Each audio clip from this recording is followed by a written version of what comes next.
Is it weird that every time Michael Fassbender took off his shirt in this movie, I just kept thinking about how much better he looked in Shame?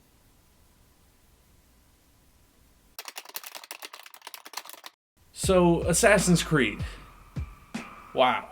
I've never been big on the games themselves. When I was a kid, I wasn't allowed to have them because they were rated M, so I would go over to my friend's house and watch him play them. From that outside perspective looking in, the games looked awesome. I could kill indiscriminately, explore this huge open world, and do all the parkour I wanted without actually having to go to the gym. Maybe it was just the seduction of forbidden fruit that made me want to get it, but as soon as I got my hands on the actual controller, I started to realize that this game isn't very fun. Sure, sometimes you get an individual mission that's really fun and unique, but as a whole, the game is really slow and repetitive, sometimes outright broken.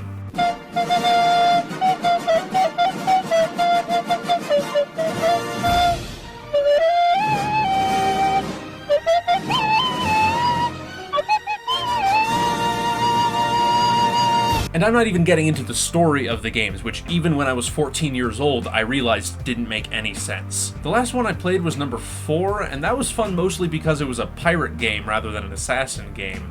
But for the most part, the game had the exact same problems of all the previous installments. I guess this is why I wasn't terribly surprised that the Assassin's Creed movie has a lot of the same problems as the games. The story of Assassin's Creed follows Calum Lynch, a criminal on death row whose life is saved by a League of International Assassins. A Creed, if you will. The assassins kidnap him and force him to relive the memories of his ancestor Aguilar through his genetic code. They want to use him to discover the location of an ancient artifact said to hold the cure to violence. Wait, what? A cure for violence? What the fuck does that mean? I'm not joking, there's actually a scene in the movie where Calum goes, "What the is going on?" And I was in the same boat for almost the entire movie. I found the pacing of this movie to be profoundly slow. There's actually an opening crawl like Star Wars that details out the entire lore of the series, which, believe me, we don't need. It feels like they shot 4 or 5 different openings to the actual movie, but then in the editing room they just decided, nah, just put them all in. Put them all in. The dialogue is really, really clunky. It's so packed full of exposition that there's no time to actually move the story forward. As soon as Calum starts going into the memories of his ancestor, the story picks up a little bit, but until about halfway through the second act, he really doesn't have any motivation. And much like the early Assassin's Creed games, there's only about 30 minutes of assassin action. The vast majority of the movie is just watching Michael Fassbender in prison. It's one of those stories where if you just sort of shut your brain off and just look at what's happening on screen, it'll make sense, but as soon as you flip that switch back on and look slightly below the surface, you can just see the whole thing is riddled with plot holes. It doesn't help that Calum is an extremely weak character.